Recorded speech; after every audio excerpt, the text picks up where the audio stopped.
বন্ধুরা, নতুন বছরের শুরুতেই 7টি গুরুত্বপূর্ণ নিয়মের পরিবর্তন আসতে চলেছে। যে পরিবর্তনগুলি বড়লোক থেকে শুরু করে গরিব লোক সবারই দৈনন্দিন জীবনের সঙ্গে জড়িত। এই 7টি পরিবর্তন যদি আপনাদের না জানা থাকে তাহলে আগামী দিনগুলিতে আপনারা নানা রকমের অসুবিধার মধ্যে পড়বেন। তো অবশ্যই এই 7টি পরিবর্তন আপনাদের জেনে রাখা দরকার। তো কি এই পরিবর্তন আপনাদের জানাবো, তার আগে আপনাদের কাছে একটি ছোট্ট রিকোয়েস্ট, চ্যানেলে যদি নতুন হন তাহলে অবশ্যই চ্যানেলটিকে সাবস্ক্রাইব করে পাশে থাকা বেল আইকন প্রেস করে নোটিফিকেশান অল করে রাখবেন এই ধরনের গুরুত্বপূর্ণ ভিডিওর আপডেট সবার আগে পেতে। তো চলুন শুরু করা যাক। তো দেখুন বন্ধুরা, এখানে বলা হয়েছে 7 রকম নিয়মে বদল। দেখুন, রুলস চেঞ্জ ইন জানুয়ারি। প্রথমেই যে পরিবর্তনের কথা এখানে বলা হয়েছে সেটি হলো আধার কার্ড সংক্রান্ত বদল। নতুন বছরের নতুন করে আধার কার্ড তৈরি করার ক্ষেত্রে বড়সড় পরিবর্তন আনতে চলেছে সরকার। নতুনভাবে আধার কার্ড তৈরি করার প্রক্রিয়া হবে পাসপোর্ট তৈরি করার মতোই জটিল। পাসপোর্টের মতোই কড়াভাবে যাচাই করা হবে নতুন আধার কার্ড তৈরি করা আবেদনকারীর সমস্ত নথিপত্র। এই নিয়ম অনুসারে রুলস চেঞ্জ ইন জানুয়ারি জানা যাচ্ছে আধার কার্ডের তথ্য যাচাই করার কাজে সরকারের তরফ থেকে দায়িত্ব দেওয়া হতে পারে জেলা স্তরে অতিরিক্ত জেলা ম্যাজিস্ট্রেট এবং মহকুমা স্তরে এসডিএমকে। এই উচ্চ পদস্থ কর্মকর্তাদের দ্বারা মনোনীত হলে তবেই সেই আধার কার্ড বৈধ বলে গ্রাহ্য হবে। নতুন আসার নির্দেশ অনুসারে জানা যাচ্ছে নতুন আধার কার্ডের ক্ষেত্রে তৈরি হওয়া এই নিয়ম 18 বছরের ঊর্ধ্ব ব্যক্তিদের জন্যই কার্যকর হবে। সমস্ত ভেরিফিকেশনের পর তাদের আধার কার্ড ইস্যু করার জন্য 180 দিন সময় লাগতে পারে। বাচ্চাদের নতুন আধার কার্ড করার ক্ষেত্রে কিন্তু এই নিয়ম লাগু হবে না। যারা 18 বছরের ঊর্ধ্বের নতুন আধার কার্ড করতে চায় তাদের জন্যই এই নতুন নিয়ম লাগু হবে এবং 18 বছরের ঊর্ধ্বে যারা নতুন আধার কার্ডের জন্য আবেদন করবে তাদের আধার কার্ড আসতে কিন্তু 180 দিন অর্থাৎ 6 মাস সময় লেগে যাবে। এবার 2 নম্বর যে নিয়ম পরিবর্তনের কথা এখানে বলা হয়েছে সেটি হলো সিম কার্ড সংক্রান্ত বদল। মোবাইল ব্যবহার করার ক্ষেত্রে নতুন সিম গ্রহণ করতে গেলে সেই প্রক্রিয়া আগে থেকে আরও জটিল হতে চলেছে। আগে শুধুমাত্র আধার কার্ড এবং টাকা দিয়েই নতুন সিম কার্ড পাওয়া যেত, কিন্তু নতুন বছরে নতুন নিয়ম অনুসারে কোনো ব্যক্তির পরিচয়পত্র সঠিকভাবে যাচাই করার পরেই তাকে সিম কার্ড দেওয়া হবে। নতুন সিম কেনার সময় ক্রেতার আধার বায়োমেট্রিক যাচাই করা হবে এবং চোখ ফিঙ্গারপ্রিন্ট স্ক্যান করে তবেই নতুন সিম কার্ড প্রদান করা হবে। কোনো টেলিকম সংস্থা বা কোনো গ্রাহক এই নিয়ম লঙ্ঘন করলে তার বিরুদ্ধে জরিমানা ও শাস্তির ব্যবস্থা করা হবে। তো বন্ধুরা, নতুন সিম কার্ড কেনার ক্ষেত্রেও কিন্তু এখানে একটি বড়সড় পরিবর্তন আনা হচ্ছে। 3 নম্বর যে নিয়ম পরিবর্তনের কথা বলা হয়েছে সেটি হলো আধার সংক্রান্ত বদল। অনেকেই তাদের জন্ম তারিখের প্রমাণপত্র হিসাবে আধার কার্ডে লেখা থাকা জন্ম তারিখকে ব্যবহার করেন। তবে নতুন বছর থেকে জন্ম প্রমাণপত্র হিসাবে আধার কার্ডের লেখা জন্ম তারিখ আর বৈধ বলে বিবেচিত হবে না।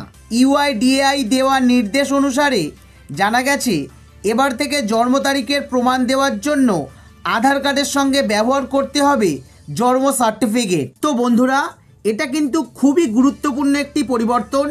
এই পরিবর্তনের কথা আপনাকে আমাকে সবাইকেই কিন্তু মনে রাখতে হবে, কারণ আমরা জন্ম তারিখের প্রমাণপত্র হিসাবে আধার কার্ড ব্যবহার করতাম। এখন থেকে কিন্তু অর্থাৎ নতুন বছর থেকে আধার কার্ডকে আর জন্ম তারিখের প্রমাণপত্র হিসাবে ব্যবহার করা যাবে না।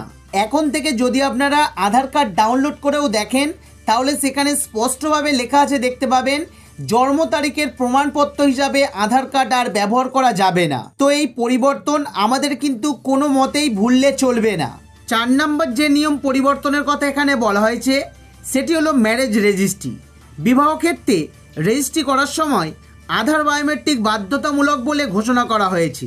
ই সিগনেচার হিসাবে শুধুমাত্র আঙুলের ছাপ গ্রহণ করাই নয়, আবেদনকারীদের মুখের স্ক্যান এবং চোখের আইরিস স্ক্যান করাও হবে বিয়ে রেজিস্ট্রি করার সময়। এমনকি বিয়ে রেজিস্ট্রির ক্ষেত্রে সাক্ষীদেরও বায়োমেট্রিক স্ক্যান করার কথা জানানো হয়েছে। 5 নম্বর যে নিয়ম পরিবর্তনের কথা বলা হয়েছে সেটি হলো গ্যাসের কেওয়াইসি সংক্রান্ত বদল। এর আগে 31শে ডিসেম্বর পর্যন্ত গ্যাসের ক্ষেত্রে বায়োমেট্রিক সংযোগের সময়সীমা নির্ধারিত করা হয়েছিল। নতুন বছরে সেই সময়সীমা আরও বৃদ্ধি করা হয়েছে। বর্তমানে সেই সময়সীমা বৃদ্ধি করে 31শে মার্চ 2024 পর্যন্ত করা হয়েছে।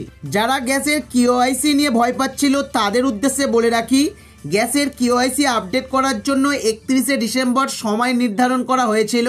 সেই সময়সীমা বৃদ্ধি করে 31শে মার্চ 2024 পর্যন্ত করা হয়েছে। 6 নম্বরে যে নিয়মের পরিবর্তনটি করা হয়েছে সেটি হলো শেয়ার সংক্রান্ত বদল। স্টক মার্কেটে শেয়ার সংক্রান্ত লেনদেনের ক্ষেত্রে নমিনি থাকা বাধ্যতামূলক বলে ঘোষণা করা হয়েছে। নতুন বছরে বাধ্যতামূলকভাবে এই নমিনি না থাকলে সেই অ্যাকাউন্টে আর লেনদেন করা যাবে না। স্টক মার্কেটের ক্ষেত্রে নমিনি অ্যাড করার নিয়মটা অনেক আগেই এসেছিল, কিন্তু নতুন বছরের নতুন নিয়ম অনুযায়ী যদি কোনো অ্যাকাউন্টে নমিনি অ্যাড করা বা আপডেট করা না থাকে তাহলে সেই অ্যাকাউন্ট থেকে লেনদেন পর্যন্ত বন্ধ করে দেওয়া হবে। তো বন্ধুরা, আপনাদের যাদের ডিম্যাট অ্যাকাউন্ট আছে তারা অবশ্যই নমিনিটাকে অ্যাড করে নিন। সব শেষ নিয়মে যে পরিবর্তনটি করা হচ্ছে সেটি হলো আধার সংক্রান্ত আপডেট। বর্তমান ভারতের সচিত্র পরিচয়পত্র হিসেবে আধার কার্ড সবথেকে গুরুত্বপূর্ণ। এই আধার কার্ডে কোনো তথ্য ভুলভ্রান্তি থাকলে ব্যবহারকারীকে নানা ধরনের সমস্যার সম্মুখীন হতে হয়, কিন্তু আধার কার্ড ব্যবহারকারীরা 2024 সালের 14ই মার্চ পর্যন্ত বিনামূল্যে তাদের আধার কার্ডের ডকুমেন্ট আপডেট করাতে পারবেন। তো বন্ধুরা, এই নতুন 7টি নিয়ম কিন্তু নতুন বছরের শুরু থেকেই লাগু হয়ে যাবে। তাই আপনাদের কাছে বিশেষ অনুরোধ, আপনারা এই 7টি নিয়মের কথা মাথায় রাখবেন এবং পরবর্তীকালে যাতে কোনো সমস্যার মধ্যে না পড়েন তার জন্য অবশ্যই এই 7টি নিয়ম আপনারা মেনে চলবেন। তো এই 7টি নতুন নিয়মের কথা অবশ্যই আপনার বন্ধুবান্ধব, আত্মীয় স্বজন এবং পাড়া প্রতিবেশীকে জানানোর চেষ্টা করবেন। তার জন্য ভিডিওটি তাদের সঙ্গে অনেক শেয়ার করবেন। আর ভিডিওটিতে শেষ পর্যন্ত থাকার জন্য আপনাকে অসংখ্য ধন্যবাদ।